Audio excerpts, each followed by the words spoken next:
Tenacious D's Kyle Gass put himself in the proverbial line of fire for making a joke about the attempted assassination of Donald Trump. The rock duo, comprised of Gass and Jack Black, 54, was performing at the ICC Sydney Theatre in Australia on Sunday, the day after Trump, 78, was shot in the ear at a rally in Butler, Pennsylvania.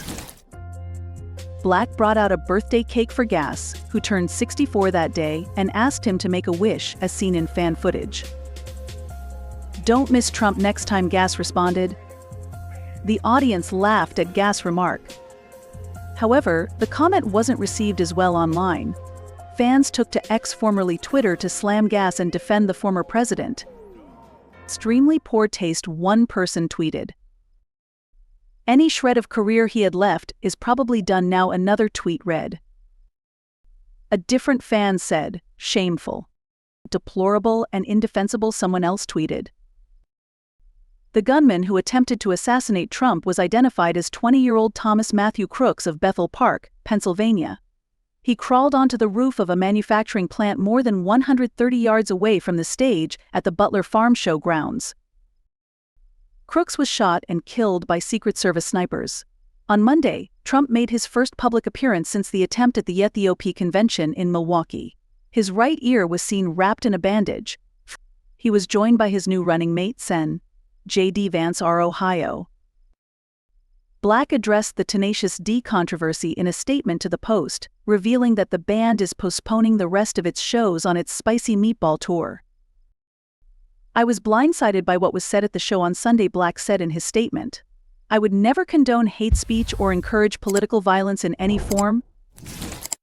After much reflection, I no longer feel it is appropriate to continue the Tenacious D tour, and all future creative plans are on hold. I am grateful to the fans for their support and understanding." Gass, for his part, issued an apology on Instagram for his comment. "The line I improvised onstage Sunday night in Sydney was highly inappropriate, dangerous, and a terrible mistake," said Gass. "I don't condone violence of any kind, in any form, against anyone. What happened was a tragedy, and I'm incredibly sorry for my severe lack of judgment. I profoundly apologize to those I've let down and truly regret any pain I've caused." Sen. Ralph Babet, a member of the right-wing United Australia Party, condemned Gass' comment and called for both members of the band to be deported immediately. "Tenacious D should be immediately removed from the country after wishing for the assassination of Donald Trump at their Sydney concert," Babet's statement read. "I condemn in the strongest possible way the call to political violence by Tenacious D in Sydney on Sunday," the 41-year-old politician continued. "To advocate and/or wish for the assassination of a president is egregious, disgusting, filthy, evil, and not acceptable in any way, shape, or form. This was not a joke. He was deadly serious when he wished for the death of the president. Anything less than deportation is an endorsement of the shooting and attempted assassination of Donald J. Trump," Babet said. After the backlash, Tenacious D initially postponed just its sold-out show in Newcastle, Australia, that was scheduled for July 16.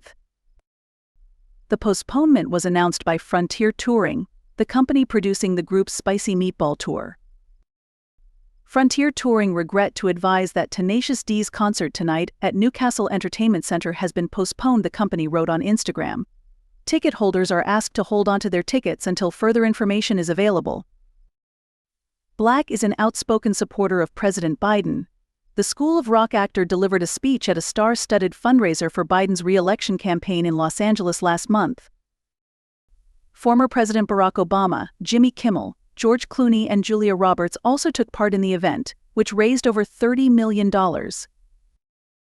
In his speech, Black, who had on what he called kick-ass American flag overalls, cracked jokes as he proudly stumped for Biden, 81, ahead of the 2024 presidential election. "And when the president wins in November, yeah, I'm pretty sure I'm going to get a sweet shout-out in his victory speech for what I gave up to be here," Black said. "Because when democracy is at stake, Jack Black answers the call. Mr.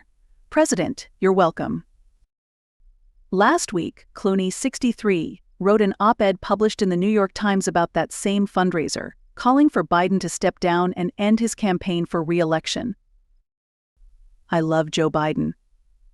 As a senator, as a vice president, and as president, I consider him a friend and I believe in him. Believe in his character. Believe in his morals, he wrote. It's devastating to say it, but the Joe Biden I was with 3 weeks ago at the fundraiser was not the Joe Big Effing Deal Biden of 2010. He wasn't even the Joe Biden of 2020. He was the same man we all witnessed at the debate. We are not going to win in November with this president, Clooney continued. This isn't only my opinion, this is the opinion of every senator and Congress member and governor that I've spoken with in private, every single one, irrespective of what he or she is saying publicly.